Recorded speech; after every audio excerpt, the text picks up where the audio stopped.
First of all, I believe Councilman Johnson, I sent a message to him, but I believe he's still deployed, so I don't think he'll be here tonight. And then Councilman Kathy is excused from tonight's proceedings. So we'll move on to council meeting follow-up. Mr. City Manager, do we have anything? Mr. Mayor, members of the council, good evening. I am not aware of anything requiring follow-up this evening. And so for that item, Mr. Mayor, I would defer back to the floor. Okay. Anybody have anything from last week, any unfinished business or questions at this point? Okay. And we'll move on to council committee assignments. Mr. City Manager. Thank you, Mr. Mayor, members of the council. You all have devoted a lot of time to evaluating these assignments and working with the mayor and trying to get a lot of these spaces filled and so on. And I want to express my appreciation for all that effort. Indeed, I know that the folks who you will be serving with in these capacities in the community and so on appreciate it as well.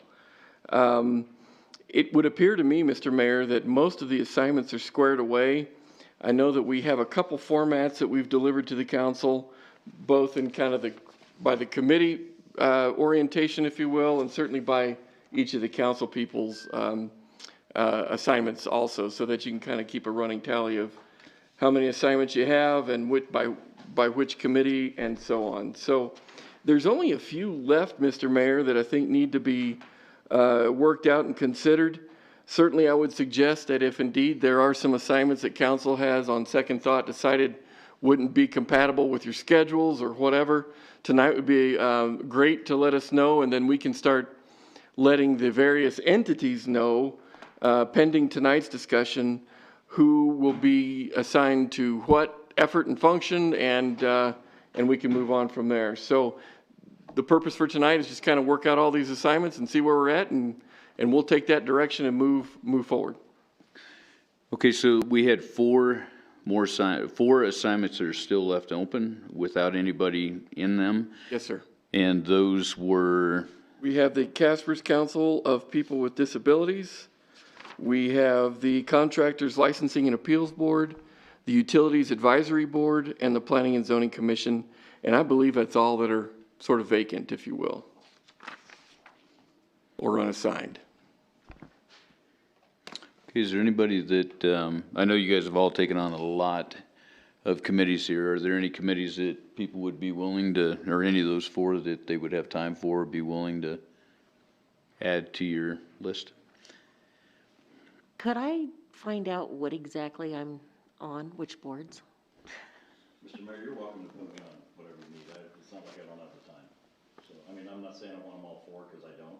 Oh, that'd make it easy. Yeah. But you're welcome to throw me on the planning and zoning or the first one you said. I signed up for some, then he said I couldn't, and so. The disabilities? No. Utilities? Contractors? Okay. And do you know, or those are meet as needed, I think, those two, aren't they? No. Contractors Licensing and Appeals is third Thursday at 4 p.m. Planning and Zoning is third Thursday at 6 p.m. Was the Disabilities Council There you go. again? They meet at the fourth Thursday at 11:30 a.m. each month. Do you need this back? Or? You want the? No, go ahead and put me on that. Okay. I have the Housing Authority on Thursday, so if you wanted to give me the other two, that would knock my Thursday out, and that'd be fine. Okay. I'll be on the council for people with disabilities. I just told Steve. Okay, so Ray will be on the Disabilities Council, and then Planning and Zoning and the Contractors Licensing and Appeals will be Bruce. And then we just have the utilities. And that one meets when? Fourth Wednesday at 7 a.m. Too early for you. And Mr. Mayor, just so that at least it's the advisory board for the utilities function helps us to sort of oversee directives and so on that we're looking to pursue with utilities. Generally speaking, they weigh in on rates, they weigh in on regional issues that other communities might, want to have some input on and so forth, just so folks understand what that's all about. Okay. Okay, I will, if nobody here wants that last one, I'll get with Councilman Johnson and Councilman Kathy, see if one of them want it, and if not, then I'll take that board. The EDJPB board, in looking at the discussions, we have two of you on that, Council Member Pollock and Councilman Gamroth.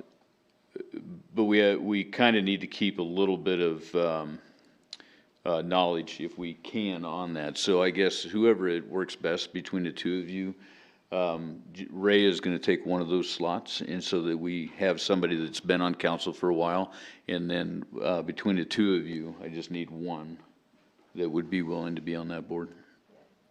Can you remind me when that one? Kristen? Oh, sorry. Let me get back to it. 9:30 a.m. Quarterly.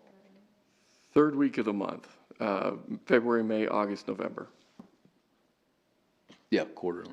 Yeah. Do you want to know now, or do you want us to just tell you after? Oh, no, that's fine. The two of you can, we just need to know before the next meeting, so if you guys could let me know, that'd be great. Okay? That should take care of that, correct? Yes, City sir. Manager? Okay. All right, then we'll move on to the Casper 311 demo. Mr. City Manager. Thank you, Mr. Mayor. Council is probably aware that we have been working for quite some time on the implementation of our enterprise-wide financial system. One of the modules that comes with regard to that product, the Tyler Munis operating system, is a customer service app, if you will. We have called it and dubbed it Casper 311. And so we're at the point where we would like to roll this out, get it out to the public, and see if we can't get some interaction from our public with regard to helping us understand some of the imperfections of our street network as it relates to potholes, signs that are damaged, luminaires that aren't working, and so on. The citizens have been very responsive when we've asked for that kind of information in the past. This should make it demonstrably easier for citizens to engage us in that regard and help us get to these repairs and replacements very quickly. So I've asked Michael here to walk us through how this works, what citizens can expect when they download this app, and hopefully as well give us a feel for when it is that this can be made widely available to the community. So if I could, Mr. Mayor, defer to Michael, I'd sure appreciate that. Okay. Thank you, Mayor. Thank you, Council. Thank you, City Manager. Just to add on to what the City Manager was saying, the City of Casper has used work orders in a number of different departments and divisions for not only internal work, but also for requests that are submitted by citizens. And we have, on our webpage right now, we have a number places for citizens to actually make their reports to the City of Casper. However, one of the downfalls with that is that the citizen makes their report, the employee receives it, then the employee has to take that and re-enter that into the work order system. It's inefficient at best, but it's a way for us to have that communication with citizens. The great thing about this 311 system is it's actually part of the Tyler system. So when the citizen submits that work order request, it actually goes right into our system, and then the person that is receiving that request, that's responsible for that request inside the organization, can choose whether or not to, yes, this is a new work order, we need to make it. They actually can approve it becoming a work order, or they say, no, we've already received this request, we'll just lump it into another request. They actually are able to go through that approval process. And then when that work order is completed, the citizen actually sees that it's a completed work order too. So we actually create more communication this way. With that said, what I also wanted to do is just to show you guys today the website. We actually have multiple ways for citizens to submit requests. One of them is actually through the website. They can go to casperwi.gov, and hit a link that you see here on the screens, but they can also download an app. They'll be able to download an app on their phones and make those requests from their phone as well. So with that said, if you don't mind, I'll just go ahead and real quickly do a demonstration. So we'll just say somebody has a pothole request, and we're going to put them at 1853 East 4th Street.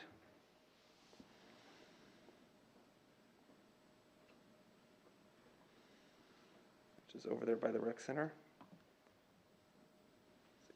Pothole. They can choose if it's in a street or an alley.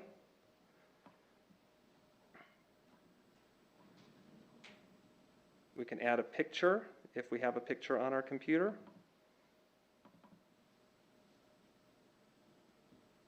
Which this one does not have a picture on the machine, so I'm not even going to try to add one there. And then they fill in their name.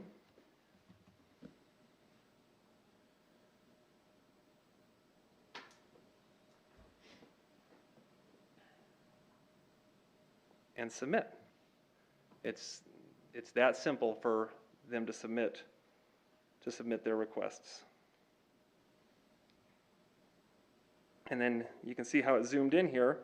You can see we have a request up here over by the bale fill. We have a request in North Casper. Damaged missing road sign there in North Casper. Seems we have several over here down by City Hall. I don't know who could have been entering all those. So, and then, of course, if I zoom out, I'll zoom over here to 1853 East 4th.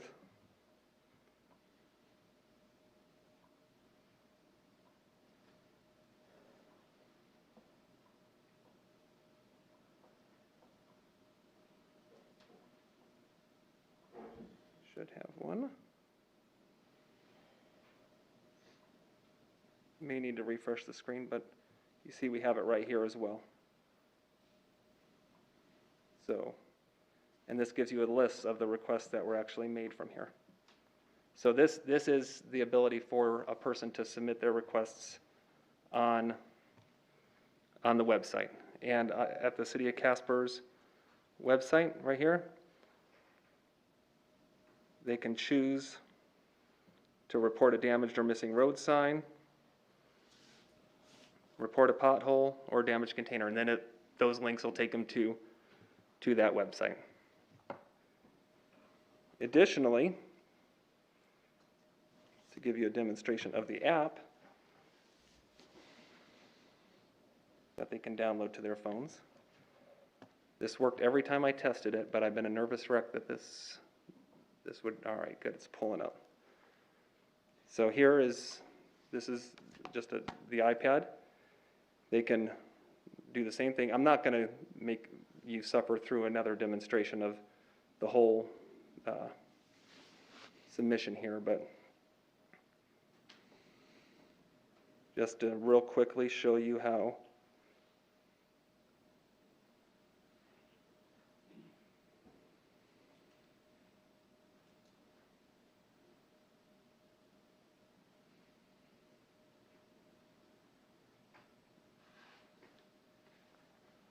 then they can choose street or alley.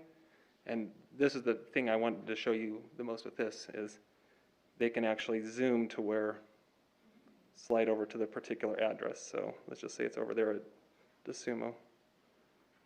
And then hit next, and then at this screen they can choose to take a picture or take a picture that they already have on their existing device and then submit that request. Now this last part is one piece that we're still working through with the vendor. We're having an issue submitting the pictures, so we're not releasing the app tonight or today. We're hoping to have that taken care of in the very immediate future, but that is the next step.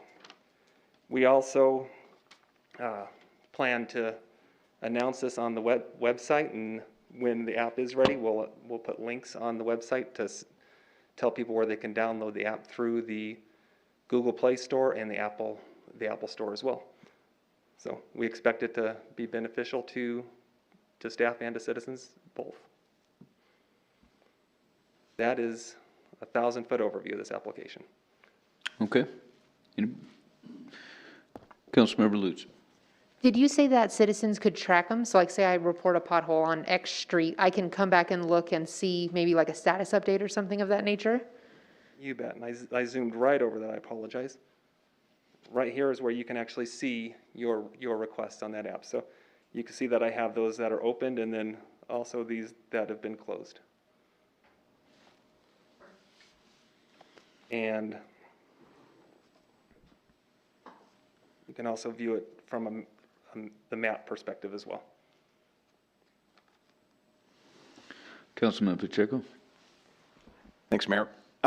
This might be a dumb question, Michael, but you probably don't foresee that it's going to be an overwhelming for you guys and the city, and maybe this is a question for you, Carter, that it's going to be overwhelming. We're getting a lot of the reports, oh my gosh, we got potholes here, which we need fixed, obviously, but that's going to be overwhelming for the city staff, anything like that, that they're going to be getting this, feel like they're inundated. Not that I'm saying it's a good, bad thing, either way, just indifferent. So maybe a question for you more, Carter. Thank you, Councilman, Mr. Mayor, if I may. We actually believe with a reporting feature of this nature, given its capacity to be streamlined directly into a work order, that this will make our lives a little easier, as a matter of fact, in being able to respond to potholes or sign issues and so on. So it may increase the amount of work orders that we have kind of lining up on our to-do list, if you will, from in the streets division, for example. But the fact that it can be, put into the system so much easier, I think is a real advantage for us. Kind of a follow-up real quick. You bet. And this is more of a comment than it is. So with that question just being answered, I think that this is going to be an essential tool, a critical tool for us as a city, being able to give some empowerment to our citizens to be able to look like, hey, there's stuff going on here on this street, or because a lot of us council members get phone calls, they'll sit and say, hey, I've got a pothole on my street, can you do this? And then we kind of forward it on to you, or we kind of go do the traditional route, where a lot of the time too now we can be able to say, well, download this app, you can do this, you can report it. This is going to be a very, very good tool. So I think this is a very positive step forward. I appreciate this. So good job. Councilmember Ingebrigtsen. I think that this is a great idea. Is there a possibility to expand it maybe towards the code enforcement side of things as well? Yes, ma'am. So we are actually, the implementation of this new Tyler software started in 2018, and the community development, code enforcement, building inspection pieces are in progress right now. Their software is planned to go live in April. We're starting off initially with these 3 request types: potholes, damaged street signs, and damaged street lights are the 3 that we're starting off initially. We not only expect to expand it to community development, but also other divisions as they come online with our work order system. Councilman Gamros. Thank you. I have a bit of a two-parter. Is that all right? Is that allowed? Thanks, Mike. So from what I gathered, the app will be released shortly. It's not quite ready. But for people using their browser, is the functionality there? They can currently report off a desktop or anything? Or is... Absolutely. So back at that screen that I was showing you on the city's website, Sure. If they click the link to report a damaged or missing, report a street light outage, it's actually going to take them and bring up the Casper 311 screen. I was going to make sure people know it's available, so I just wanted to confirm that it is working at the moment. And then the second part of that question, are people allowed to submit multiple reports for the same location, and or is there any way for the community to, assign priority or something? Like if you get a lot of reports about one pothole in one specific place, is there any way on your end to tell, okay, like the community really wants this one specifically, or is it just kind of, go ahead. So those requests actually go into a limbo area. where the streets division manager can actually view them and then approve them to make them work orders. So if it's, let's say it's the initial pothole request, he can take that and say, yep, yes, I'm gonna make that a work order. Then if additional ones come in, they actually, for that same place, they'll show up there and he'll just make them part of the initial work order. But he will see all of them. And the system actually will prompt you and say, you know, we already have these work orders in this area. Do you want to create another one? Cool. I was envisioning a neighborhood, you know, somebody passing flyers up and down the street saying, hey, you know, let everyone file a report, like this pothole is destroying all of our cars in this area, you know. So I didn't know if... It would allow them to do that. All right, thanks. Councilmember Pollock? Thanks. I'm curious if there's a plan to roll this out, sort of an information campaign that the city has in mind to let people know this is available? Yes, ma'am. So we are going to, this is the initial announcement here to this group, to this body tonight. And then we are going to actually follow it up with press release and announcement on our website, and making when the app is available, we'll make the links to the app as well. Great, thank you. Michael, I think I had a question a little bit different than what was being asked. Obviously, people can put, you know, the same location multiple times. If I heard you right, you put in a request to have a pothole fixed at a certain location. Will that show on a map for the next user to come in that the request has already been made to where they wouldn't have to make a second request, or is that map available to where they can see? So we're not duplicating efforts, I guess. Yes, so I went a little bit too far, but as I was showing you on this screen, we could see it on 1886 North Station Road and the one at the city garage. So you're actually able to see those requests. On the app up to this point, I've only been able to see my requests. So I'm not sure if I'll be able to see all the different requests on the app, but on the website, the answer to your question is yes. Okay. And then the last question I have is actually to you, Mr. City Manager. Is this the same program we talked about 2 years ago, to where the city could interact? So if we had a situation happening in a certain neighborhood, we'd be able to push that out to anybody that had the app, so that they could, not that we want to draw people to the area that some things are taking place, but we could inform them through this app. Is this one and the same? Mr. Mayor, that's a great question. We have an information push type app that's in operation right now, and we try to use that for those purposes that you just identified. In terms of whether or not this product can, you know, be expanded into that functionality, Michael, do you know the answer to that? At this time, the answer to that question is no, but one thing that we're looking at down the road is we'd like to eventually merge the informational app that the city manager referenced along with this app to make it one app for the city of Casper. Okay. Yeah, all right. Anybody else have any other questions? Okay. Thank you, Michael. Do you have anything else on this, Mr. No, City sir. Manager? Thank you. Okay, thank you.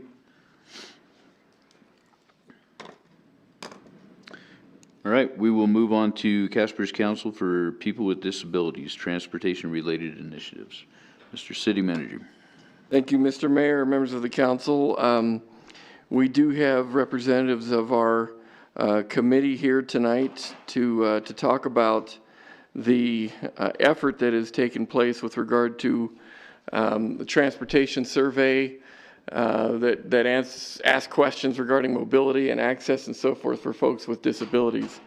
This group has been working closely with the MPO to try to determine what some of those issues are and gather data that we can hopefully use to guide future discussions as it relates to improvements that may need to be made throughout our transportation network and perhaps even our transit system itself.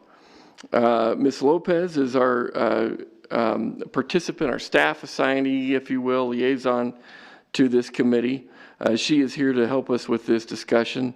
We also have Mr. Yates here tonight as well from the MPO, and we have other members of the Casper's Council of People with Disabilities here too to walk us through these conversations, and council should feel very welcome and open to asking any questions that this presentation might generate for you tonight.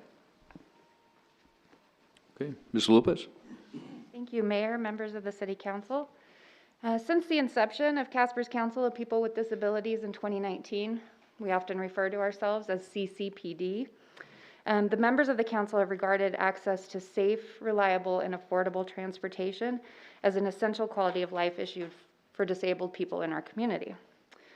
So from June 1st to September 12th, 2020, the group deployed a SurveyMonkey survey to try to gain feedback from the disabled community that could help us identify ways that we could improve access to transportation for people in Casper who need it the most.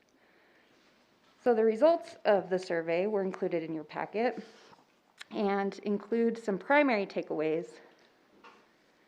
So 64% of respondents felt that they don't have adequate transportation. 69% of respondents rely primarily on their friends and family for transportation. And many noted that they don't like that reliance on others. 84% of respondents feel that lack of transportation limits their ability to get to their medical appointments. 75% of respondents cited limited transportation on weekends and evenings as their biggest challenge. 50% of respondents feel like lack of transportation really limits their ability to participate in community events and activities, shop, and have access to food. 79% of our respondents said that a centralized contact regarding transportation options would improve the transportation situation in our community. And 62% of respondents said helping service providers organize and support transportation for their customers would improve the transportation situation in our community. So those were the key takeaways that we obtained from the survey. And after reviewing the results and those key findings, the Disability Council would like to focus our energy in 2021 on the following projects. We want to continue our partnership with the Casper Area MPO and the work that's being done with the 5-year transit strategic development plan. So this includes continuing to attend our stakeholder and public meetings and providing feedback to the MPO regarding transit needs for the people with disabilities in our community. We want to pursue expanding rideshare and taxi options for people with disabilities to complement services that are already being provided by our public transportation system, particularly though on evenings and weekends where gaps in service currently exist. We want to educate ourselves more and help facilitate discussions among rideshare companies and local medical providers regarding systems that already exist for people to get to their medical appointments and rideshare service that is deployed for that purpose. We want to develop a list of transportation resources available to the disabled, essentially creating a one-stop shop for people with disabilities to go, for instance, onto our Facebook page and identify all the different options that they have and details about those options, including things such as schedules and rates.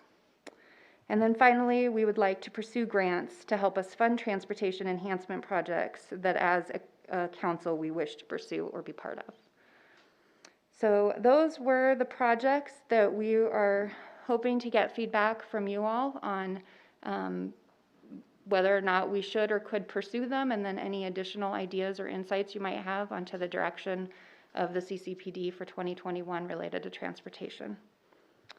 In addition to these projects, the CCPD has had numerous discussions at our monthly meetings regarding a seasonal challenge that many disabled people in Casper experience, and that is of difficulty traveling down sidewalks and pathways and crosswalks that are covered in snow and ice. And so, if it pleases the council, here to talk to you in more detail about her personal experiences with this challenge is Masha Flynn. Masha is an active member of our council and other advocacy groups. She's currently a student in Casper College and reigns as Ms. Wheelchair Wyoming 2020 and 2021. Thank you. Thank you, council, for allowing me to come and speak with you today. I will tell you that with me being a person with a disability, where my body can't be walking long distances and can't be handling the cold weather as well as most of you can. My wheelchair is my main source of transportation. Most people around the community always see me in this chair, always see me zooming around on the sidewalks and crosswalks. They know that this is a majority of my main transportation, along with the public access to the fixed route as well as CATSI. But a lot of times, like most disabled people, I don't want to have to rely on those systems all the time. I want to be able to be independent and be able to go where I need to go.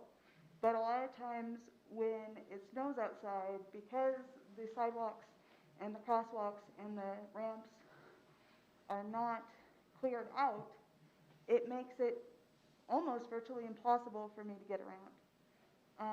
I will give you a couple of instances where I was down at the fixed route transportation, and the whole area around that area was covered in ice to where my chair, because I don't know if most of you can see it, but I don't have snow tires. So so these tend to lose traction on ice, making it virtually impossible, even if I'm completely flooring it with this chair, making it virtually impossible for me to move. Therefore, I then have to call a friend or a family member to come where I'm at and help me get unstuck, which in that instance, it was almost 2 hours before my father could come and help me. And my father works a full-time job as well as my mother. So they don't always have the time where they would most likely love to come and help me. They don't always have the time to come and help me. There have been other instances where I believe it's the intersection between Durbin and 2nd Street, the left-hand side, the turning lane that's closest to the Natrona County Library, because there has once again been ice and snow, I have virtually gotten stuck. And because people don't always pay attention, they don't help me. They just drive around me. And for me, that's clearly a safety issue for me, because then I'm worried about getting run over. Because yes, people can see me, but they choose not to, sorry. Maybe if we can get this undone, there we go. Sorry about that. But like I said, the left-hand turn signal on Durbin and 2nd Street, because people don't always pay attention or don't care, they choose to drive around me, and then I possibly get hit because I can't get out of the way. Usually I have a service animal with me on my right-hand side, and I was more worried about his safety than I was my own, because they could virtually not see him at all. There have been many issues, not just for me, but other people as well. I've heard several stories from not just disabled people, but also able-bodied people as well. One comparison that I can give you is it's almost like, and this is going to be a very simple example, it's almost like having a flat tire and not having the supplies to fix your tire. You know, it's those type of instances where you don't always think about it until you are actually in that situation. I will give you another instance. I was on a meeting with an advocacy council that I'm a part of, and one of my constituents, who is located in Laramie, he has brittle bones disease, so he is confined to his wheelchair. And he ended up hitting a pile of snow and ended up tipping over, and unfortunately breaking and fracturing some of his limbs.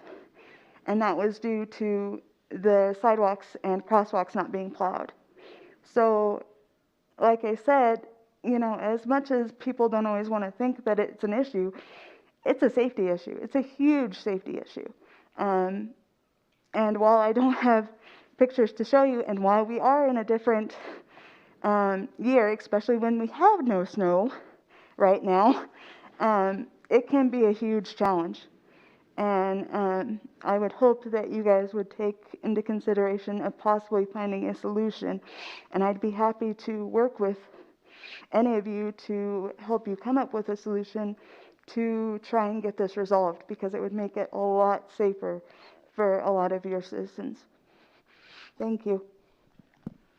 Thank you. Councilman Pacheco? Thank you, Mayor.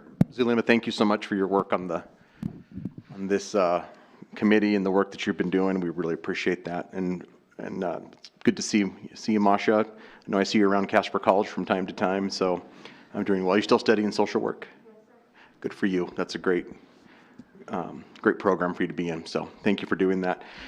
Just a couple comments. Number one, so when I was mayor, I had an opportunity to start the process with this council. So number one, I think that it's critical because not a lot of us, we kind of sit in our own little worlds. And so we don't really understand that concept unless we have somebody in our lives with a disability. So we don't quite understand what that means, what that looks like.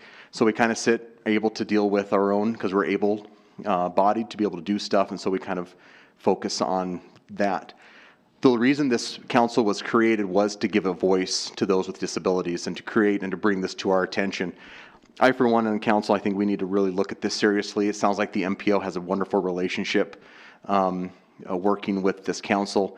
I think the city council should really look deep into this and seeing what we can do within reason. Obviously, we know that budgets are tight, things are always tough around, but what can we do? I think this is going to be a critical aspect for this council. So thank you for your courage, Masha. Thank you so much, Zulema. I think we need to be behind this 100%, so thank you.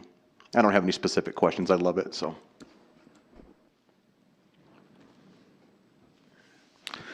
Councilman Gamros.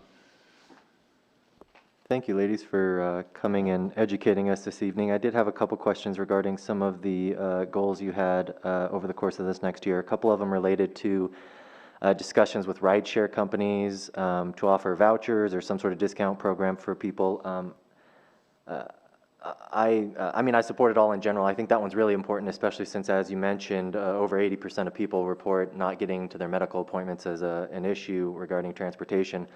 I know other states have worked out arrangements with, I think Oregon, it was Blue Cross Blue Shield, with insurance agencies to offer those vouchers for medical appointments. And so I'm curious if anybody's explored that in the state, if there's any bureaucratic hurdles that, that's what's standing in the way from us doing it here. But I'd love to know what we could do at the municipal level or even at the state level to make sure that happens, because I see that happening across the country. I don't know why it wouldn't be an option here. I apologize. I had one more thing to say, but if somebody else has something else, maybe we'll come back to me. Councilmember Pollock. First question, probably to Mr. City Manager. In regards to maintenance of snow and ice directly around our bus stop areas and pathways, access points to those, who's responsible for that? Does the city maintain those, or are we leaving it up to residents who are in that area, the businesses? Who is in charge of snow removal and ice mitigation there? Mr. Mayor, Councilmember Pollock, I would say that we have that responsibility to try to keep those bus areas open and clear of that type of debris. Certainly as it relates to spaces that are immediately adjacent to, businesses or residences or whatever, they likely will take on that responsibility. For example, if there's a sidewalk leading up to a bus stop that has a bunch of ice accumulation and so on that's adjacent to a business, the ordinance would require that the adjacent business would be responsible for that clearing. Follow up. Okay, so in that case then, do we have any any information or any insight into code violations that are taking place where folks are not maintaining those? And second to that, does the city have an internal maintenance plan to make sure that those are on people's radars, that they're on snow removal routes, et cetera? We do, Mr. Mayor, if I may, have certain areas that we follow up on fairly consistently. However, the majority of those kinds of complaints that we get, or excuse me, those kinds of work orders or requests that we deal with are complaint driven. And, you know, we don't typically, you know, patrol, if you will, for these kinds of violations. But we certainly do deal with a number of complaints along these lines and follow up and follow the directives that the ordinance provides in terms of timeframes to allow people to get it removed and those kinds of things. But. Did you have a follow-up? Just that, again, I support everything you guys are focusing on, but especially the centralization of resources. I know personally in my past work, I'm sure on a city, state, and even country level, information silos are a huge issue. So I think absolutely anything we can do to centralize those resources, whether it's integration with the city app, whatever we can do to make it as user-friendly as possible. It's a struggle to find the resources in our community. We have plenty to offer, but again, they're all in their own little bubbles, and so it's sometimes hard to connect those dots. So totally support it. Thank you. Councilmember Pacheco. Thank you. So I guess the next thing is that it's, I mean, there are certainly certain questions that we can ask, right? The certain nuts and bolts of it, obviously. I guess there's a couple things that I've got. One is what can we do to make this a realization? I think it's easy for us to sit and say, yeah, like I was just a second ago cheering us on. What can the council do to make this a realization, to work forward and to step forward? I think would be something that we can look at doing. And then, and maybe if we can get that answered, then maybe if Jeremy might even come up here and talk about the MPO's current study, I wouldn't mind hearing about that here in a second too. So can we do those two? Is that okay, Mayor? Okay, thank you. You want me? Mr. Mayor, Councilman, thank you. So at this point, some of the discussions that we've had among the CCPD would be, you know, potentially to bring some people throughout the city together, code enforcement, our streets and traffic division, our parks division, which is responsible for plowing our pathways. Just bring the people to the table that kind of know how things work right now and can offer up some possible solutions. Certainly, we would have members of our council meeting with these groups to help identify problem areas maybe that we should focus on, or some kind of mechanism for people to report areas that they would like to see cleaned up. But I think the important component of that is bringing those people to the table so that we have a big picture view of what's going on in our city.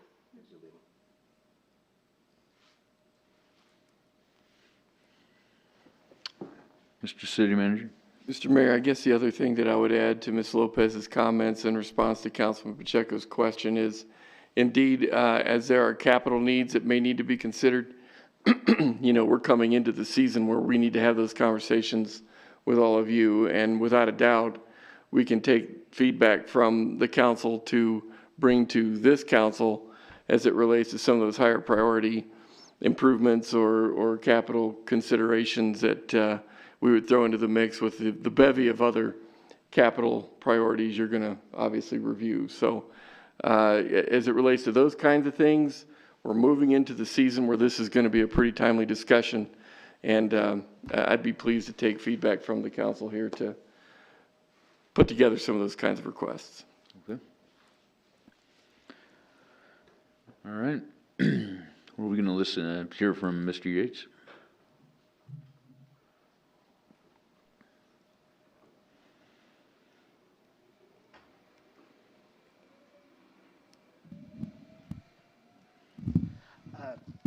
Mr. Mayor, members of council, just for a quick background, the MPO, along with its planning jobs for all the jurisdictions in the MPO, in the Casper area MPO, we are the grantee for the FTA funds that fund CATSI and the bus, which are the fixed route and the dial-a-ride service.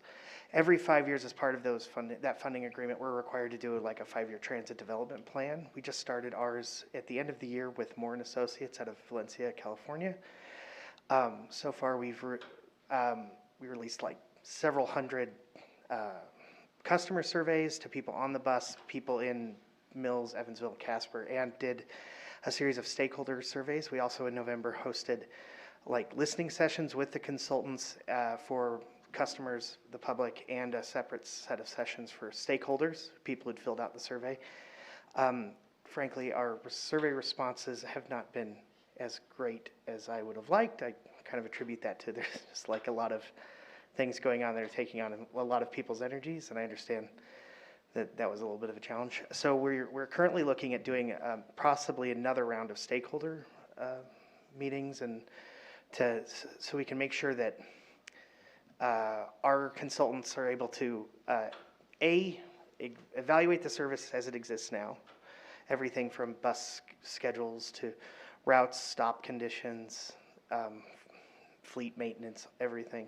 Come up with and then come up with a plan for the next, like a business plan for the next 5 years for us to follow, and then to do a marketing campaign to try to increase ridership in the bus. So as part of that, we met with, we had members from the People with Disabilities Council at our, at one of our stakeholder meetings, and we attended I believe it was the last meeting, and through that, I think we're going to have a continued MPO presence at those meetings, because, I mean, the MPO does all forms of transportation, and so everything from walking paths to planes and buses, and so we think it's a great avenue for us to better serve the community. So I just wanted to jump in and let you know how we got involved with this, and we also did provide our consultant the results of the survey that the council put out, and we really look forward to working with them in the future. So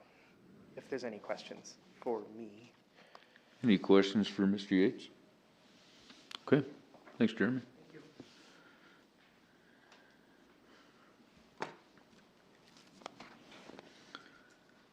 So, Mr. City Manager, you're looking for direction to move forward on this, and I think that, like Ray said, a few people have said that we're in favor of moving forward with this and looking at whatever we need to make it happen.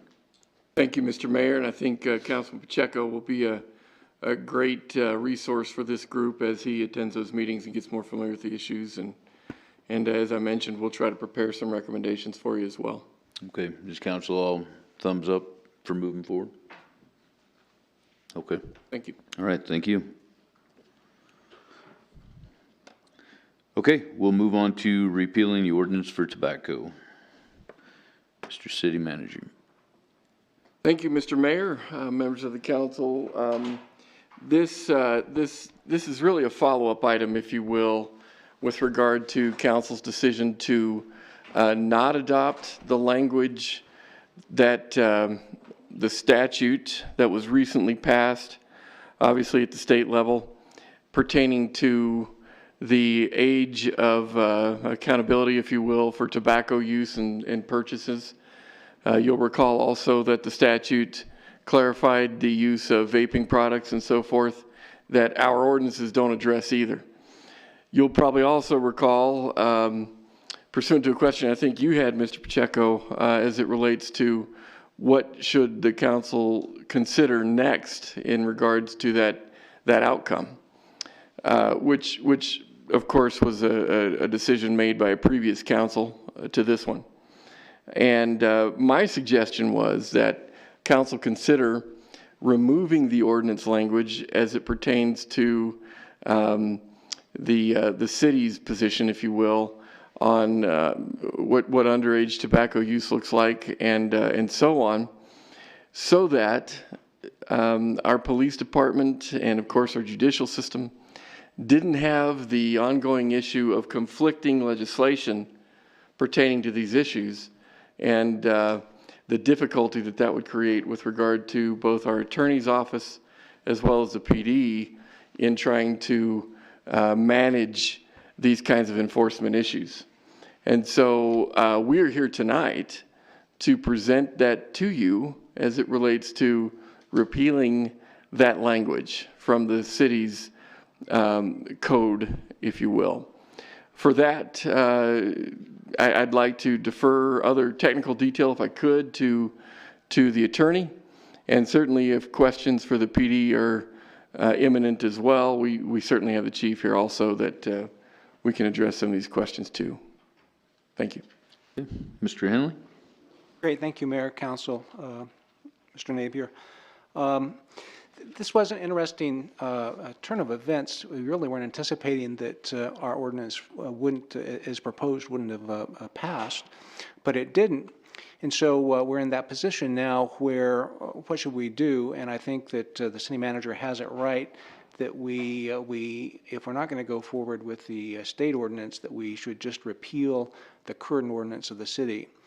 The last ordinance of the city was adopted about 20 years ago, in 2000, and so it's out of date. It didn't have the vaping, it didn't have the electric cigarettes, none of that, and of course then it doesn't comply with the state statutes, not only in that regard, but most importantly, and really what brought our attention to it was the age. And the legislature did raise this from 18 to 21, and I'm not sure that the motivation was because of some of the press and some of the instances of vaping deaths or electric cigarettes being misused by minors, and that older people were providing this to minors who then would abuse them and actually end up in emergency rooms or dead. But in any event, just to have it consistent with the state statute, which actually the state statute did put in one of their provisions that no other government entity should seek to undercut the 21-year-old age limit, we would just suggest that this be repealed. This could still be cited by the Casper Police Department, even though it's not a city ordinance. They would simply cite the state statute and take it to circuit court as opposed to municipal court.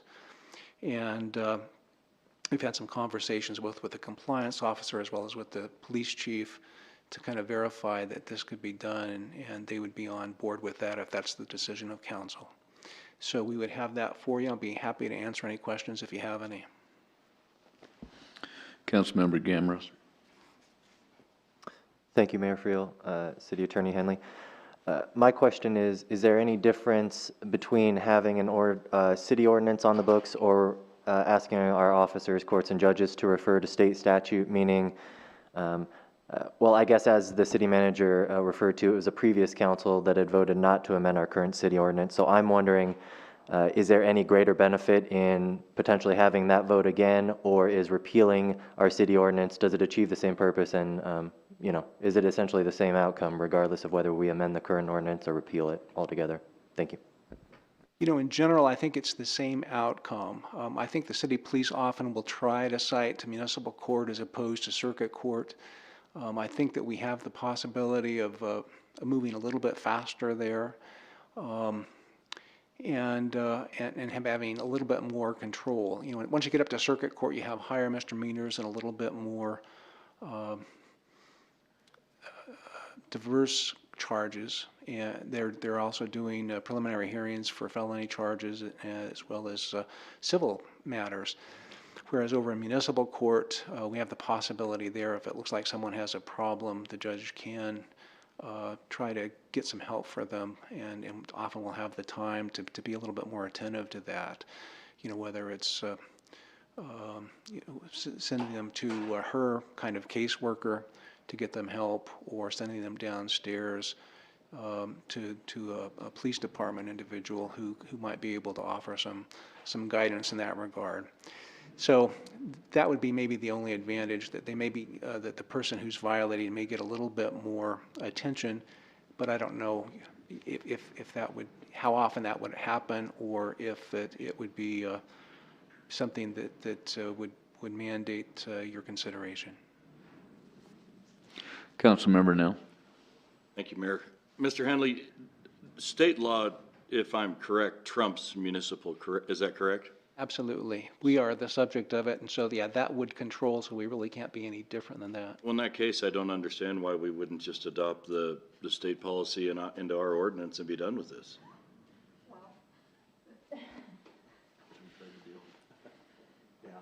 I guess what I'm asking is, why didn't this happen before? Why was it not adopted? What, I don't understand the. Go ahead, Mayor.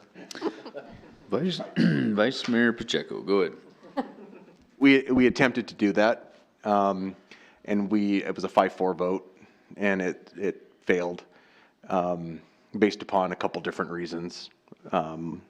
Unfortunately, we were trying to attempt to just take state law and move it into our ordinance, and there were a couple people that, well, I mean, we'll leave it at that, but, so that's what happened. It was, Bruce, is just, they ended up not wanting, so that's what we were trying to do a couple weeks ago. Yeah, so, Mayor, I don't know if you have anything. I would certainly be interested in bringing it back to the table with this particular council and seeing if we couldn't, I just don't understand why you would fight against the state. Right. But I would certainly be all for bringing it back to the table. At the end of the day, state law, you can make your ordinances more strict than state law, but you can't make them less strict. So we were just trying to bring it in to conform with state law, and that's where we ended at. Councilmember Engelbrechtson. Just to clarify, because I'm just a little bit confused, so, because I was here for the meeting, so you're saying that if you have somebody 19, 20 years old that is caught smoking cigarettes or vaping, that this is a felony? Yeah, Councilwoman, no, it's just a violation of the ordinance, and they're really relatively minor sanctions that go along with that. And in fact, under the state law currently is adopted, basically that would be expunged if they complete their fines and any type of probation within 6 months. So it's just something, I think, to try to let people know, hey, this is serious, it can lead to bad health consequences, it's addictive. And so the states decided their policy would be to kind of put some type of barriers up, and perhaps a little bit of a gate there to detract people or deter people from becoming addicted at an early age, when it's more difficult then to get over the addiction at a later time. But it's certainly not a felony. Okay. Yeah, we don't do anything felony here. Actually, basically the extent of our jurisdiction is 6 months in jail, which is infrequently ever the penalty, and up to $750 in fine, or both. And that's really kind of where we are. Councilmember Pollock. I think I'd like to also look into the possibility of just bringing this back up. This seems like a weirder way to go about it, and more complicated way, and I also don't really like the idea of sending a charge as minor in possession for tobacco up to circuit court. So I would put that on the table, I guess. Okay. Councilmember Nell. Thank you, Mayor. I'm assuming here, but with the chief in the audience, I'm guessing if we get in line with the state ordinance, with our municipal, that's going to make it just easier on the police department as well, including the city attorney's office. Is that correct? You know, certainly we are prepared to do that. We've always done this up until the time the statute was changed. So yes, I think there's, 6 of one, half dozen of the other. Either one can do, but it certainly, we're used to it. I think their officers are used to writing to the municipal code. So I would let the chief address that. He may have a little bit different take if it's easier or not. I guess my real question was, with trying to give this a little extra push, is would this not be better for the city attorney's office and the police department if we get our ordinance in line with the state? If we're going to be involved, we really have to get it in line with the state, at least from the city attorney's office. Now, of course, the police department has the alternative just to go with the circuit court.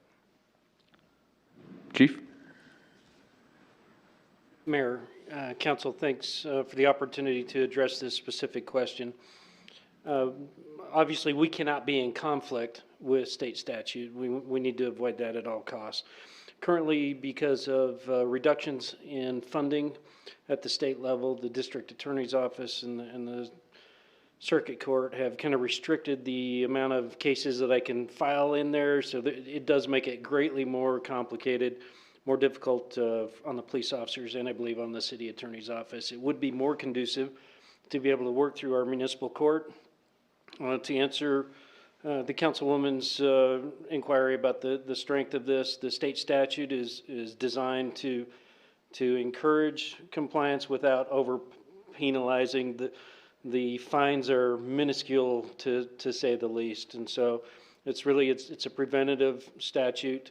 It's the police department's opinion that we should coincide with the state statutes. But if the question is presented to the police department, which one's more effective and more efficient, certainly having an ordinance that is matching the state statute is the way to go. Any other questions? Okay. Well, I think the movement right now is to, let's bring this back onto the table to conform with the state, not repeal it, but conform with the state itself. Is that where we're at? Yes. Thumbs up? And Ray gives us a thumbs up, so we're good. Okay. All right. And we'll move on to the purchase of a fire chassis and body. Mr. City Manager. Thank you, Mr. Mayor, members of the council. We wanted to take a minute tonight to discuss the potential purchase of a new engine for the fire department.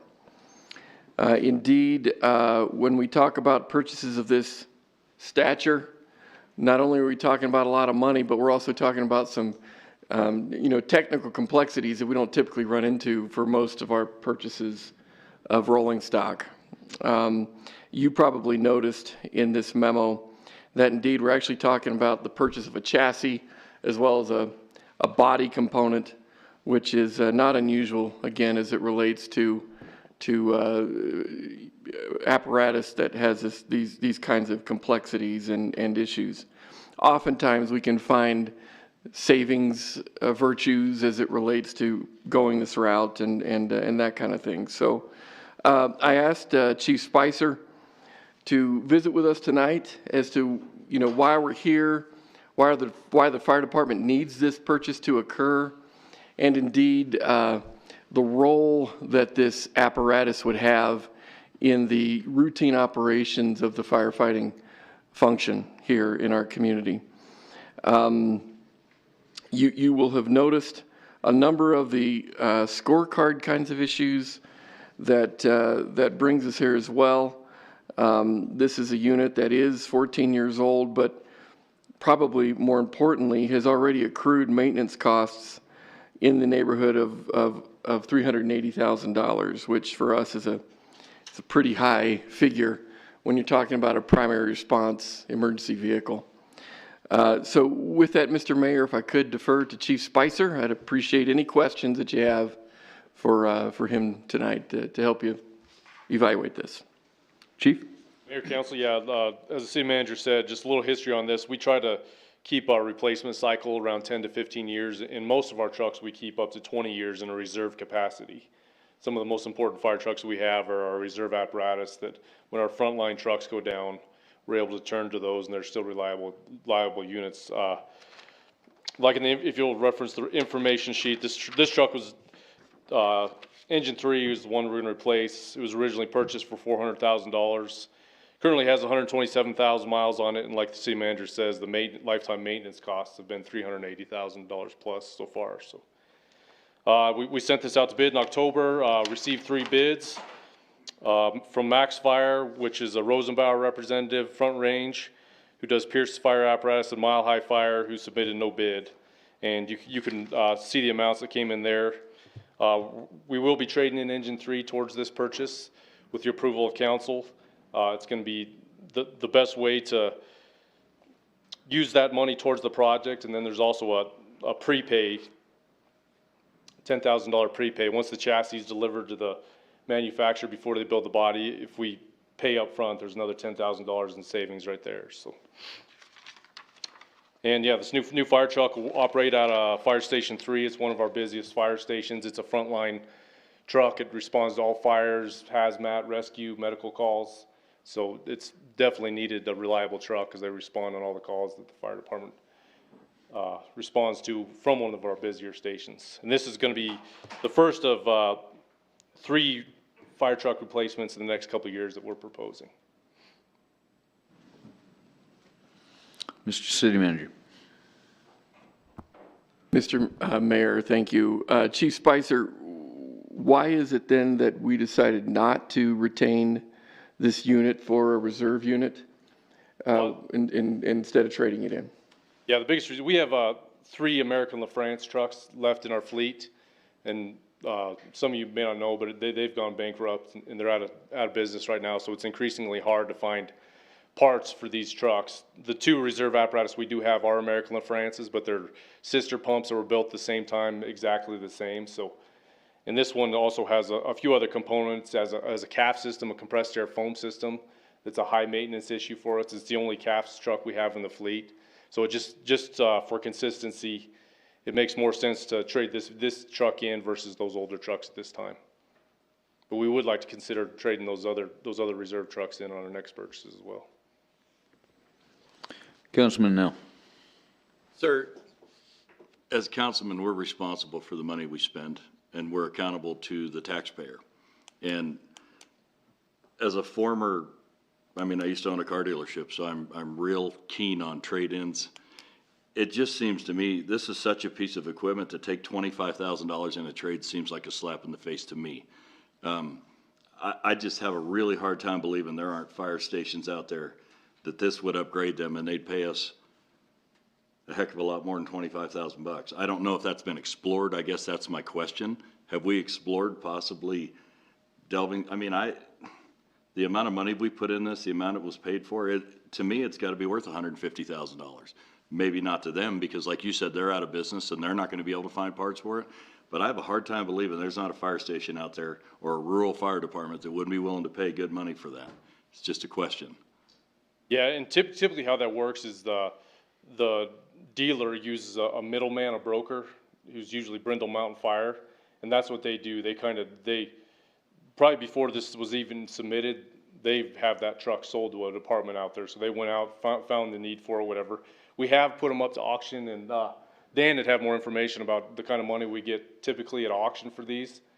But for this apparatus that's out of service, and you can see what Pierce was going to offer for us, only $5,000. We just thought that was the best bet, just based on the history of our local auctions, what we've got for apparatus, that trading in was the best use of the money. Thank you. Councilman Pacheco. Yeah, I get where Councilman Nell's coming from in the sense of, and I think it sounds like the sticking point is, Chief, that, this is a little LaFrance that's gone out of business and a lot of people don't want to take a chance on, having to put more money into it. And so that's what it sounds like. It kind of just barrels down to, that this thing is just not a highly sought after a piece of equipment. Would you agree with that, Chief? Yes. Yeah, okay. Thank you. Well, that was going to be my only question to you is what happened to American LaFrance, because I knew that years ago Becker Fire Equipment was here. They were bought out by American LaFrance, and then I noticed that they weren't on this list. So, but you answered the question, they're bankrupt, and that explains why they're not on this. Yep. Okay. Councilman Nell. Mm-hmm. I don't want to seem like I don't feel like you did your job or didn't explore that. It was just a curious question I had, and I'm sure some of the public's going to have, so I thought it would be best to get it on record, get a good response to it. Yeah, thank you. I appreciate it. You're welcome. Any other questions I of the suppose chief? I have one more.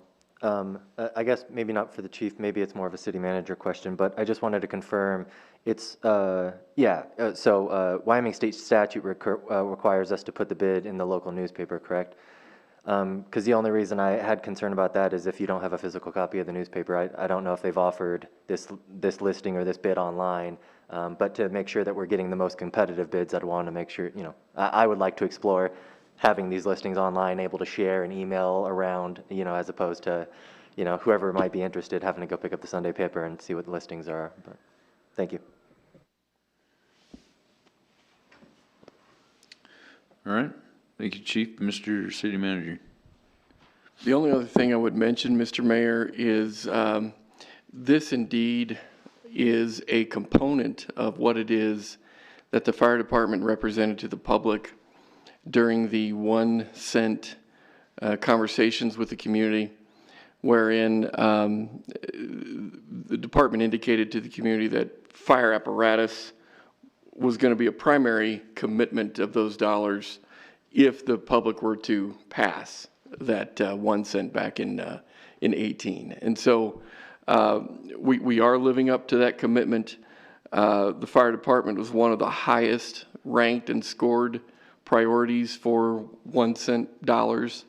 And I just wanted to make it clear that, we're doing what we said we would do. And again, without 1 cent dollars, these kinds of replacements would not be possible, probably. Okay. So you're looking at replacing 3 engines, correct? Yeah, in the next several years. In the next few years? Is it a possibility to negotiate with this company for a little bit more, saying, okay, so if we commit to purchasing X number of engines from you, would you give us a bigger discount? Is that a possibility? Yeah, and typically when you put them out to bid, if it's multiple units, there are discounts for that. Just the way the funding rolled out this year because of the budget cuts or whatever, we only had the money this year for the 1 engine. But yeah, in the future, if we could bundle them together, which typically we could, the next 4 engines we'll replace have typically been sister engines where it's been 2 trucks purchased at the same time, put into service at the same time. But there usually are multi-unit discounts for that stuff. When you're saying in the next few years, how long are you anticipating on replacing the other 2 units? Within this 1 cent cycle. So if this next fiscal year and the year after. So you could potentially come up and say, okay, in the next 3 years, we're going to be buying 3 engines. Yes, we could. Okay. Any other questions? All right, thanks, Chief. Thank you.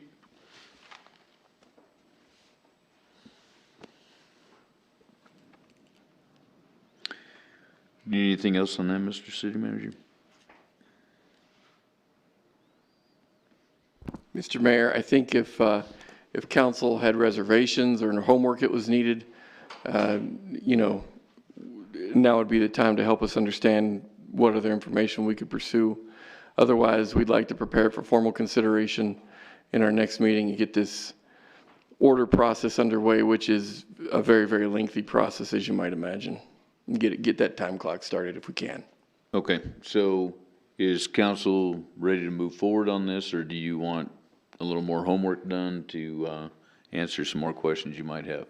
Councilman Nell? The only question I was have, the funds are available, right? They're there, they're earmarked for this. So we're not scratching for it. I mean, it's already been allocated, right? Set aside, if you will. Mr. Mayor, Councilman Nell, as a matter of fact, those are dollars that we actually have on hand instead of trying to bet on the come, if you will, for those dollars to come in the next few months or whatever. So yes, I would say that's absolutely correct. Well, Mr. Mayor, then I would propose that we move forward with it. Okay, Councilman Pacheco. Yeah, I'll just kind of want to piggyback off that, but I also want to support Carter on him talking about the 1 cent funding that we've talked about this and that the funding is there. We're doing what we, in that 1 cent funding surveying that said, this is a high priority. So it's there, and I think it's good. It's a good use of funding and a good responsible use of 1 cent funding, especially with the fire department, which is a necessity, obviously, in our community. So I'm with Councilman Nail. I think we should move forward with it too. So, any other questions or comments? Just one comment, Mr. Mayor. I think you have to understand that some of these things initially that we're coming up against, it's our first work session, and a lot of this work had been done prior to us. I'm not opposed to it. I just have questions because I unfortunately wasn't privy, and there are 4 of us that weren't privy to a lot of the conversations that took before, like the tobacco and this situation. So that's the only reason for the question. So I'm all for moving forward with it. No, and we're open to any questions, and obviously there's going to be a few of these meetings that are going to be like that to get caught up to speed, so. Okay, any other questions or comments? Are we good in moving forward on this then? Okay. Thank you. Thank you. Okay, we'll move on to voluntary unpaid leave and furlough recompensate. Mr. City Manager. Thank you, Mr. Mayor, members of the council. This is an item that I had been thinking about and hoping we could do for some time, particularly as we learned that the possibility of getting CARES dollars for purposes of this nature was looking like it was becoming more possible. We heard at the end of the calendar year last year that our requests were provisionally approved and indicating further review being needed and so forth at the state level, which I assure you was a very thorough, complex process, even though everybody was under a real tight time frame to get dollars allocated by the end of the year. We got word last week, as a matter of fact, in the form of an actual check from the state that our approval moved from provisional to granted, and they actually cut a check to us. And as you saw in the memo, that first tranche of funding is just over $6 million. This was great news for us because it indicated that the state and in a lot of ways the feds agreed with our approach. They agreed with our potential use for these dollars, and in fact decided to provide these dollars so that a lot of our costs and so forth that we incurred in the general fund over the last 9 months or more was eligible for reimbursement.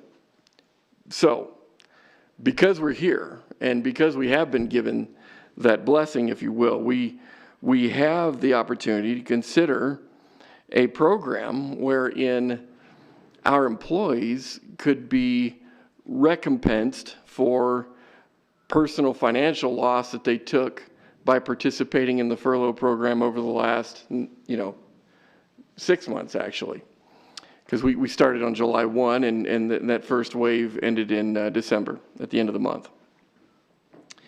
As you can see, we anticipate that there are obviously varying levels of how that repayment could look based on the amount of hours that participating in the program required. For those that make less in the organization, they had less obligation. In working our way towards those who made the most, they had the most obligation with respect to providing furlough days, if you will, or unpaid leave back to the city. This is a program that did require folks to take home smaller paychecks so that indeed the general fund could be contained in its costs. And as you know, our human resources are largest segment of costs for a service agency like ours. We do expect that our obligation, if we should move forward with this, will be in the neighborhood of $550,000 to the CARES dollars that were given to the city.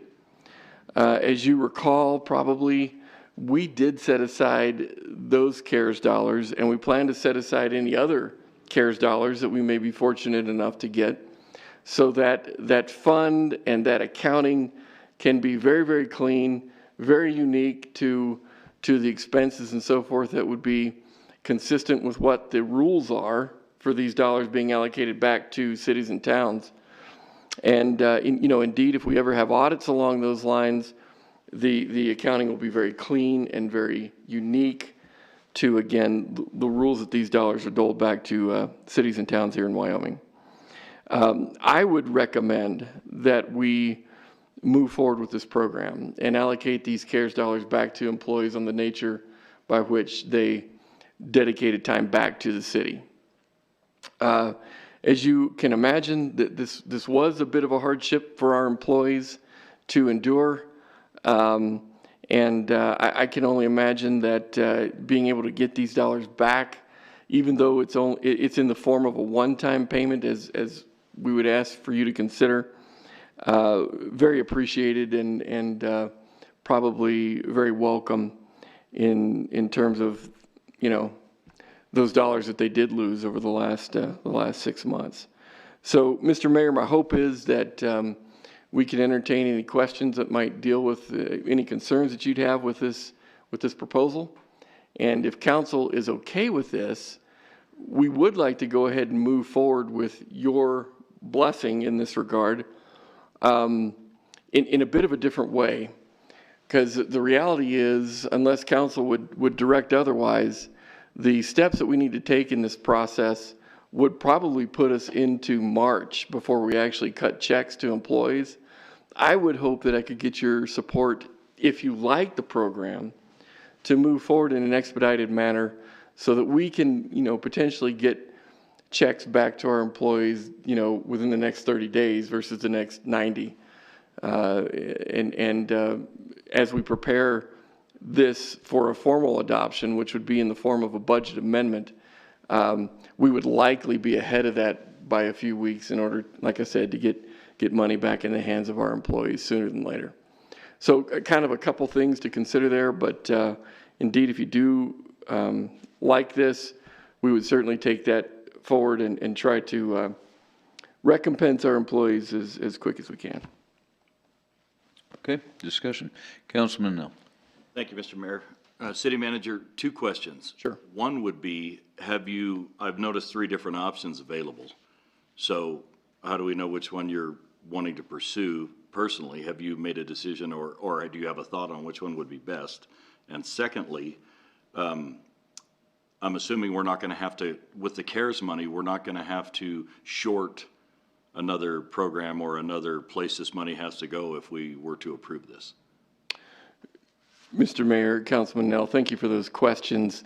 To answer your questions in reverse order, if I may, we were really careful about making sure that any of the dollars available for this would be dollars that were not committed via the application process that we went through with the state to other purposes and goals.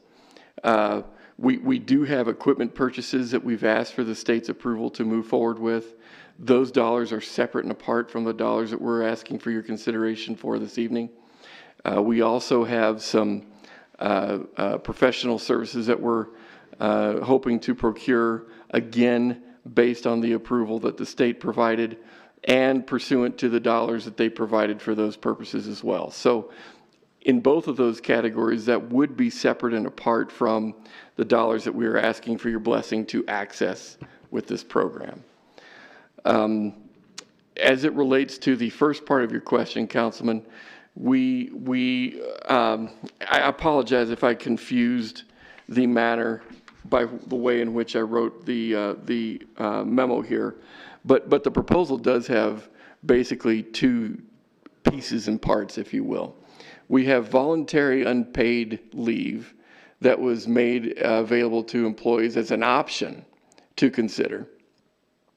We also had straight furlough as an option for employees to consider, which allowed them the opportunity to access unemployment benefits as a part of that type of nuance related to that option. And so what I'm suggesting is that for those that got the voluntary unpaid option as a part of what they did for this, they would be reimbursed as close as we could for dollar for dollar with regard to what they contributed by way of lost income. For those that participated in the straight furlough program and looked at unemployment and got those kinds of benefits, we would ask that they would be granted money back to them on a net basis pursuant to the benefits that they did receive from both the state and the feds. Because as you recall, the feds enhanced unemployment for a brief period of time that ostensibly some of our employees took advantage of in that regard as well. So while the proposal is a singular proposal, it does have 2 distinct parts that I would suggest we would adopt simultaneously if you're good to go. Have we done the research to ensure that we're not going to put our employees into a pickle? Because I know with unemployment, some people that draw that and then are able to acquire funds or a job on the side, it's not, then they have to pay back the unemployment benefits also. So have we done the work to make sure that we're not putting them in a pickle by accepting any of this CARES money, even if it is net money? Because I think on unemployment, I don't think you're allowed to make money. So has that work been put in? Mr. Mayor, Councilman Nell, you make a good point, and I feel comfortable that this program would not be in conflict with the rules relating to unemployment, mostly because those who would be eligible for these repayments are employees who came back to work immediately following their time off. And so if indeed they were employees who had separated from the organization and we tried to pay them back, if you will, I do think we would run afoul of those rules. But indeed, we're not suggesting that employees who have since separated from the organization would be eligible for this program. So I think we're okay, but I assure you, Councilman Nell, I'm going to ask that question tomorrow just to be doubly sure. Councilmember Polk. Mr. City Manager, I have, I think I'm understanding the memo correctly. Is it correct that for folks who opted to take the voluntary unpaid personal days, they earned additional paid personal time off for use in the future? Mr. Mayor, Councilwoman, that is correct. There is what I would probably characterize as a PTO type benefit for those who did opt for that option. And so we are not suggesting that be removed from their leave balances and so on. It's a use it or lose it type program. If upon separation they have not used that balance of leave, unlike their regular vacation, they will not be compensated for that unused balance. And that stipulation was made very clear. I think people understand that, but I'm not proposing that we claw that back from their leave balances if they chose that option. Thank you. You bet. Councilmember Lutz.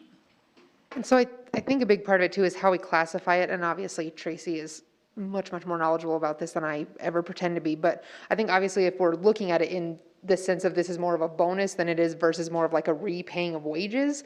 And so, I mean, if it's just a bonus, then obviously it depends on when it was paid. Unemployment can't claw back and be like, well, that bonus might have had something to do with when you weren't employed. So I think that I would imagine if we're just calling this a quote unquote bonus, then, or salary, however we word it. The other thing is, I think we constantly are talking about how the largest asset to the city is its staff. And so I think to me, this is just a no-brainer. This makes sense. Councilmember Lingenbritton. I guess I'm just trying to, so some employees have got the personal paid time additional because they took the furlough, correct?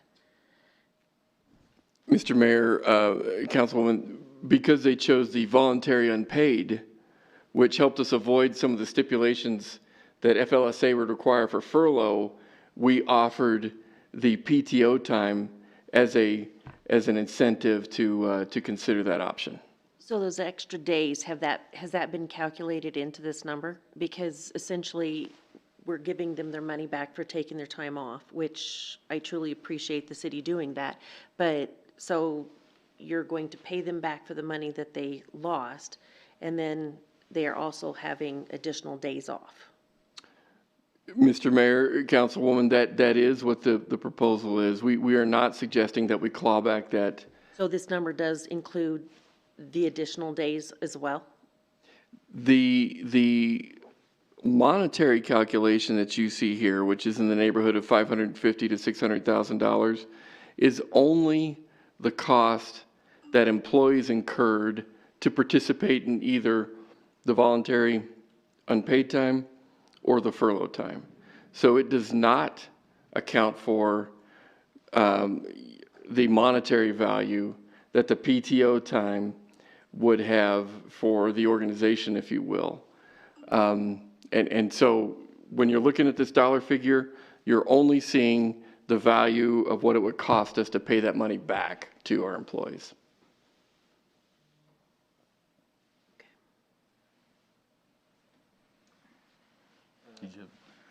Councilman Gamros. Yeah, maybe in addition to Councilwoman Lutz, I appreciate you guys forming an own separate account, keeping it clean. I think that's smart. As was mentioned in the memo, the reason we implemented, we as a city, I wasn't on council at the time, but implemented the furlough program was because of the loss of expected sales tax revenue, which I believe was 20%. And if you could remind me, I believe we ended up at like 7 or 8%. So much better position than we had expected to be in. And, you know, this was a proactive step to make sure that we were being fiscally responsible. And had a better year than expected, and we have the CARES money to, afford us the opportunity to do that. And so I would agree. I would move that we move forward with this. So thank you. Councilman Pacheco? Just real brief. I just want to congratulate the city manager for his way that he was navigating through this, and it was not an easy conversation to have, to put any employee on a furlough, and so it's not fun to do that. I know the conversation's not easy, but he handled it well. He and staff, Tracy, handled it really well doing that, so thank you. So it is a no-brainer, kind of like what Councilwoman Lutz said, for us to be able to go to the employees that sacrifice this time in order for us. And so this can be a great way to do that with the CARES Act, to say, thank you for, for grinding through that. We appreciate it. So anyway, just wanted to say thank you. You did a good job of navigating that, and I appreciate the work that you did for it.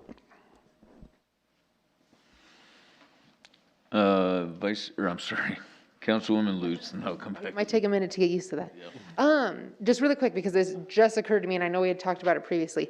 Let's say that there was an individual or a department that somehow did not participate in the voluntary unpaid or the furlough program. They are not eligible for this compensation plan. Is that correct? Mr. Mayor, since their exposure would have been zero, their payback will be zero. That's exactly right. Yep. Councilmember Pollock? Mr. City Manager, is there additional CARES Act funding available to essentially compensate the city for these earned paid time off hours as well? Is that something that the CARES Act can absorb in terms of the cost of the city for those hours? Mr. Mayor, council member, that's certainly something we can talk about. I had not obviously built that into the calculation, as I mentioned in a previous response.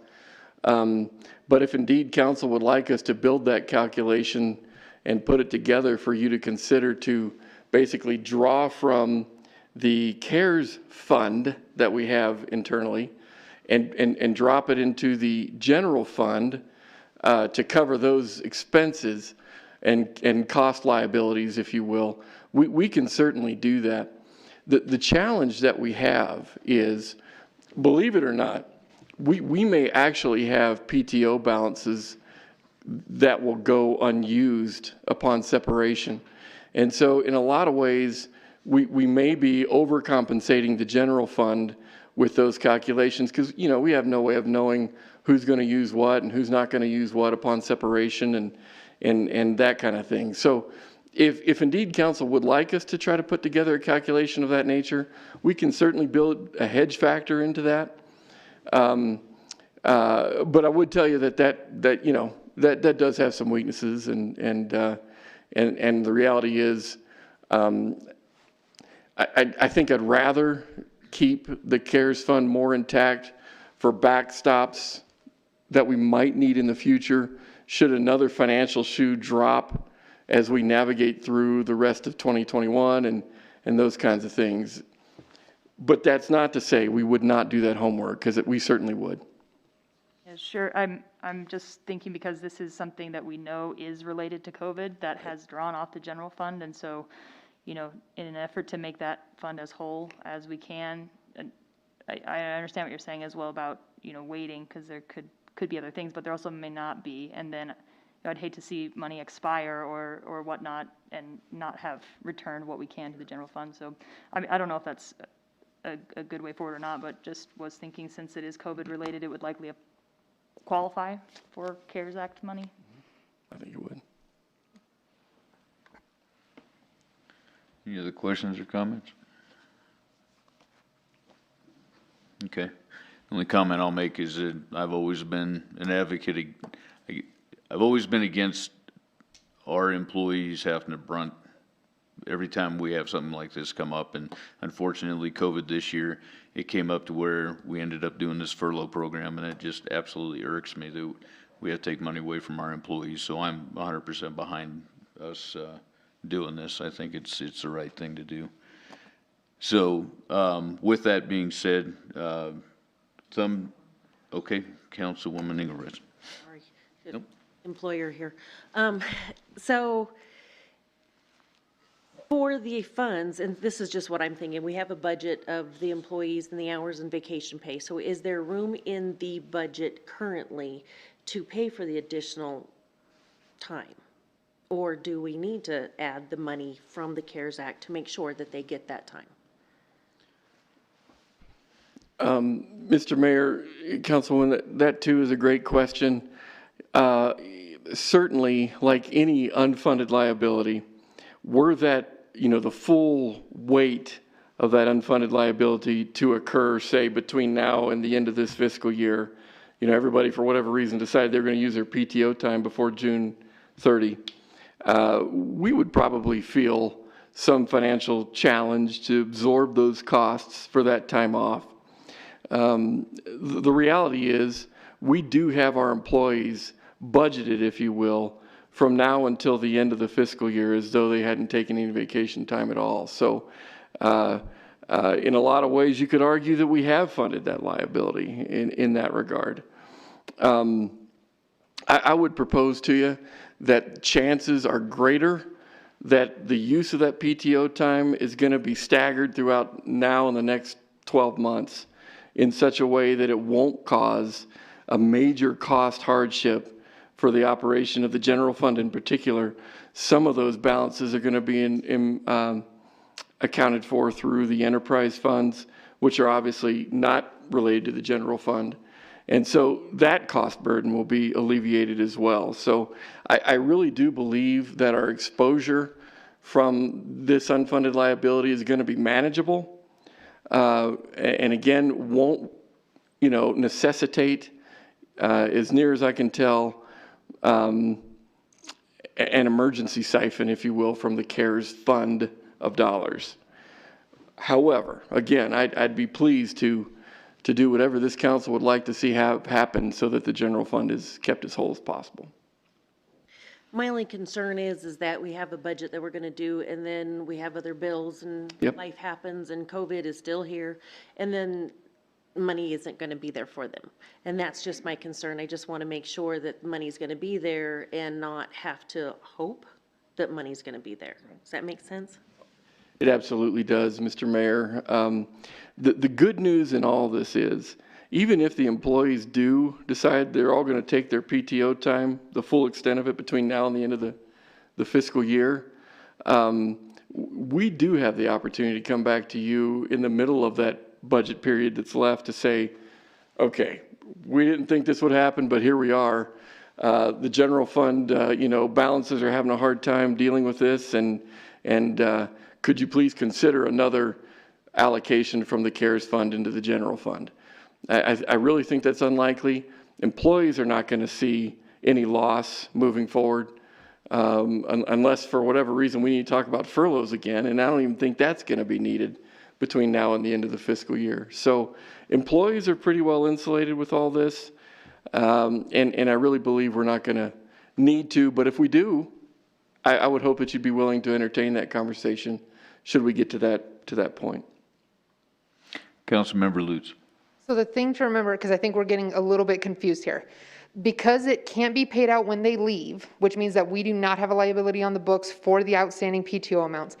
Let's say that I have salary of X dollars and I took PTO for the first week and I worked the second week, then I get my paycheck. My paycheck is the same. I'm not getting paid anything extra because I did PTO. I'm not getting paid anything less. I'm getting paid the same regardless of whether I took PTO or I didn't. And so I think the thing to remember is, because it would be different if it was something that could be paid out when they left, because then we would be making entries that would basically, increase salary expense. But because it can't be paid out when they leave, there technically isn't extra expense. Obviously, I'm saying that in a dollar sense. There is additional physical capital in the sense of, somebody has to cover their position while they're gone. There might be less productivity while they're gone. But the actual dollars going to that employee remain the same, regardless of whether they're sitting in their chair or not. So in theory, that wouldn't adjust salary expense if people are using additional PTO days. Councilmember now. Thank you, Mr. Mayor. I think it's also important, if we go forward in doing this, which I hope we do, that this is it's a one-time situation. We have the CARES money. We're able to do this. If another pandemic hits us or or anything where we're having to furlough people, it doesn't necessarily mean that 2 years from now, we go through this again, we're gonna be able to reimburse them for that time. So I think it's really important that our employees and the council understand that it's a one-time thing, the money's there, it's been allocated for it through our state, thankfully, and it's something we get to do to give back to our employees, but it doesn't mean we can do it next time. Any other questions or comments? Okay, thumbs up or thumbs down to move forward on this?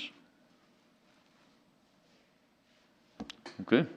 Thank you. Thank you. We'll move on to agenda review. Mr. City Manager.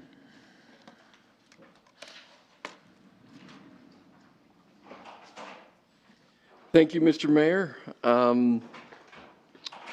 Couple of things that we would point out about your next meeting. The library would like to entertain a request with you as it pertains to their bookmobile. And I can't remember if we've actually submitted that letter into your information packets of the past, but certainly given the changing of the council, we will resubmit that into the packet and make sure you're aware of what that conversation would look like with the library. So that's a pre-meeting item, and indeed, we will have folks here to answer any questions that might generate. As far as some of your other items of probably more significant concern, if you will, for next week's meeting, more than mundane, if you will, the first steps of the annexation of the East Robertson Road addition will commence next week. We also have the conversations relating to potentially the tobacco discussion, if council would like to see it that soon, and if we can turn it around that quickly, which I think we probably can since we brought it forward before. And one of the other things that I think is pretty interesting that this council has not had the opportunity to consider, and in fact, maybe we should bring it forward into the pre-meeting just so you can have a feel for what this is all about. We've entered into a really interesting partnership with the county as well as the members of the Coates Road neighborhood, particularly the portion that's within the city limits, to basically do an assessment with a three-way partnership, which isn't typical, to not repave, but to actually pave that Coates Road section that's within the city limits. And so if it pleases the council, we could certainly bring that forward for the benefit of those new members of the council to go through some of those details and help you understand the travels we've taken to get to this point that, of course, has some overlap with regard to two sitting councils. Very innovative partnership in my mind, and certainly I appreciate the county and the members of the community being willing to do this to get a long-term repair needed. And with that, Mr. Mayor, we also have some items for the work session scheduled already for the 26th. And you can see those items. We have one tentative item with regard to a follow-up conversation, again, with the previous council from a year ago to talk about sort of midway through our rates proposal, from a year ago, just to kind of give you a pro forma as to how things are going. And so with that, Mr. Mayor, members of the council, if you have any other questions about agenda items that you see here, one of the features that I want to bring to your attention, again, for our new members, this grid document kind of helps us sort of prioritize and map out meeting items, is this last entry on that document, which is entitled Future Agenda Items. This is the area that we try to manage items that council has suggested for future consideration. Particularly, it typically is based upon the timing that staff needs to prepare for those items. We like to keep this in front of you so that you can see what's on the table for the future. There are some items on here that haven't had a lot of traction, and we haven't had a lot of imminency, if you will, with respect to things that council may need to consider. One of those items that I wanted to bring to your attention was with regard to roof inspections. We had a citizen come in who's in this business, suggest that some level of legislation needed to be put into place to help manage these issues a little more effectively. Mr. Mayor, you had a lot of conversation in that regard as well. One of the concerns that I had with respect to that item, and this is just as an example as to some of the conversation that these items take from time to time, is that indeed we would be creating kind of a cottage industry with respect to what this might entail.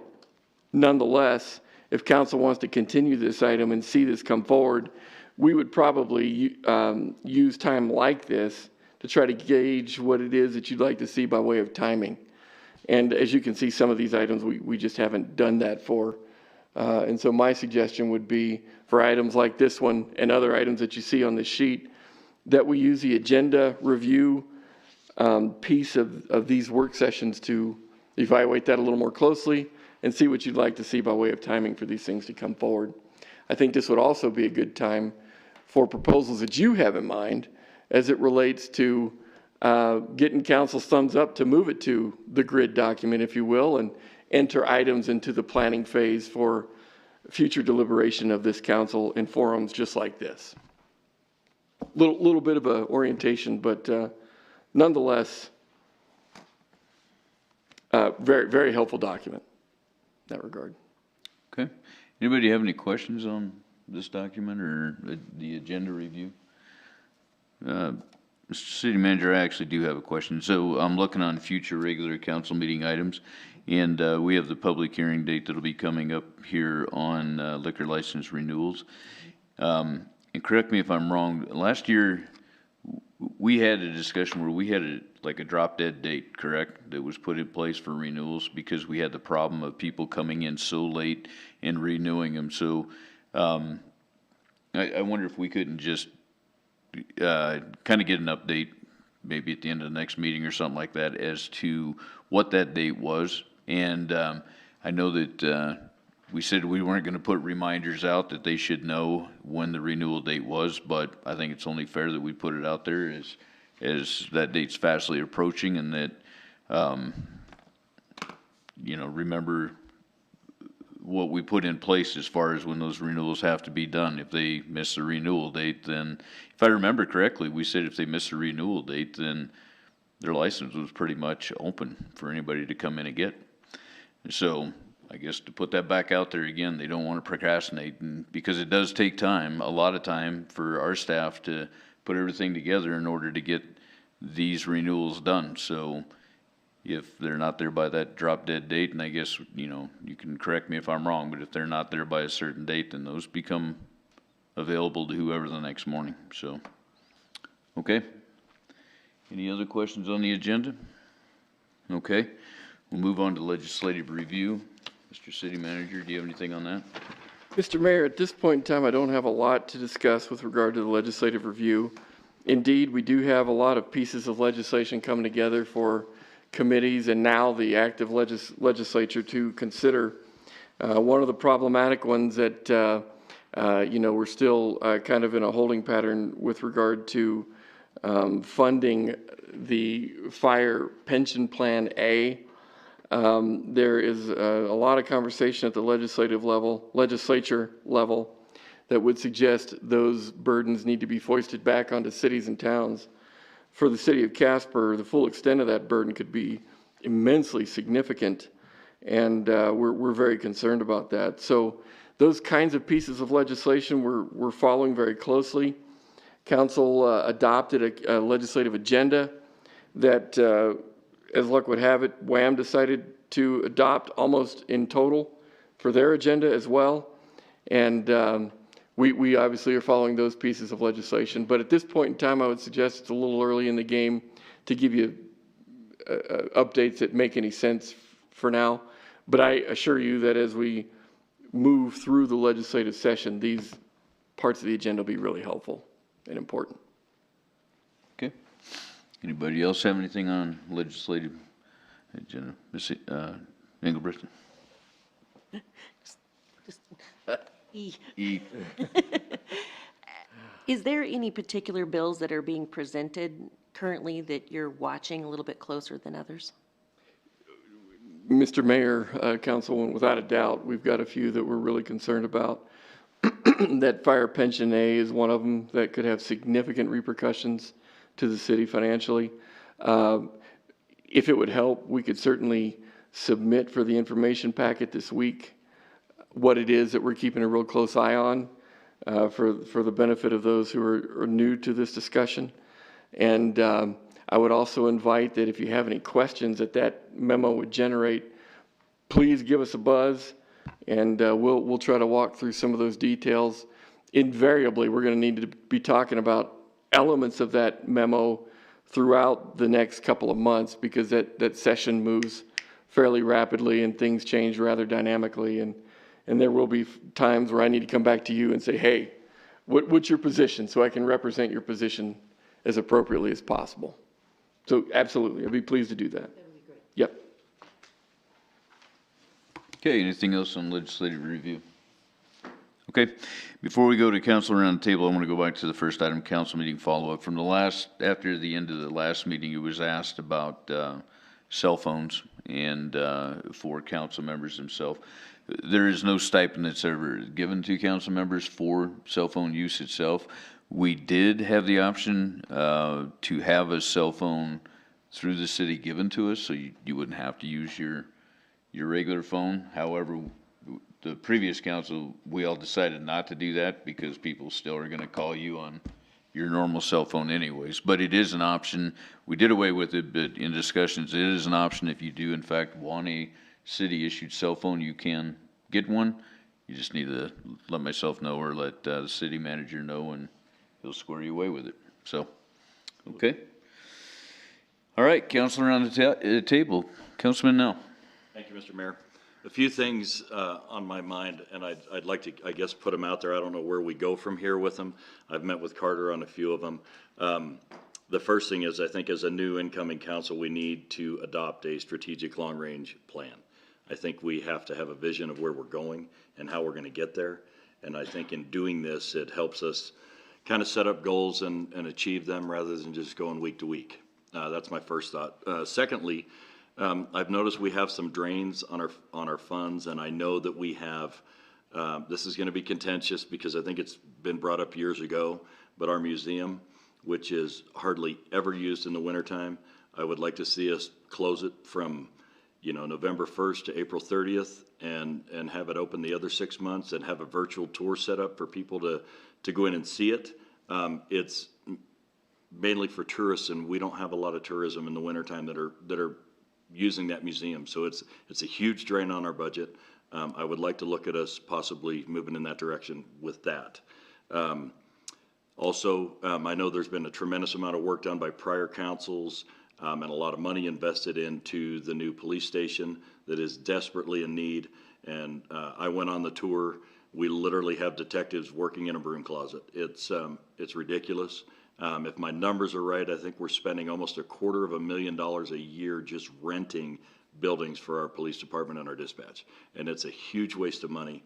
And that money could be much better utilized in a building that's appropriate and will last and be better for our police department.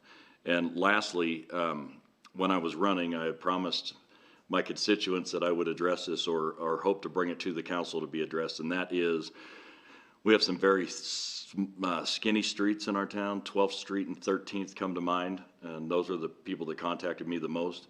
When they park on those streets, they get their mirrors taken off, their cars get sideswiped constantly. There is a strip of property that I believe is owned by the city between the sidewalk and the street, and I would like to see us give our constituents the ability to modify that particular area if they want to pull out the grass and put in concrete at their expense, to be able to get their cars up at least halfway off the street. It'd be safer for everybody. It takes a lot less liability off of us as a city. So those are just some things on my agenda in my brain that I'd like to share with you and hopefully someday bring those to fruition, because those are what people have asked me to do.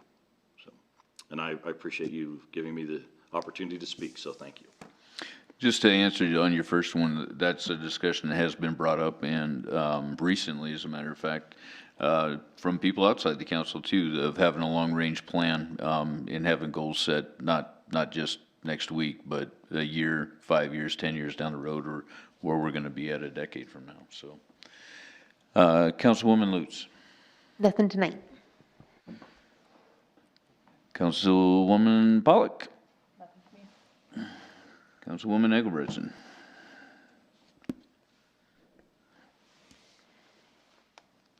I think that there's already something on the books regarding the 12th and 13th Street. I know that the city council's already taken care of that, but I do agree with Councilman Nell that we need to look a little bit more at the police station. But the long-term range plan, that's how we always just plan our businesses. It's kind of a natural progression where you want to see yourself in a year, 2 years, 5 years, 10 years, at least have a goal plan in place. As a new coming councilman, things are a little bit confusing. And so I kind of feel like we're trying to figure things out. So I would kind of like to talk to you, Mr. Napier, and then kind of just put together a plan for some new incoming council people, just because there's just a lot of information, a lot of questions, and everybody already knows it, except for the new people who come in. And so I just think that it would be I just like the information up front, so it's just not as confusing for the new people coming in. Councilman Pacheco. The only thing I have is, were we planning on doing a strategic plan like we do yearly when the new council comes in? Are we planning on doing that again, Carter?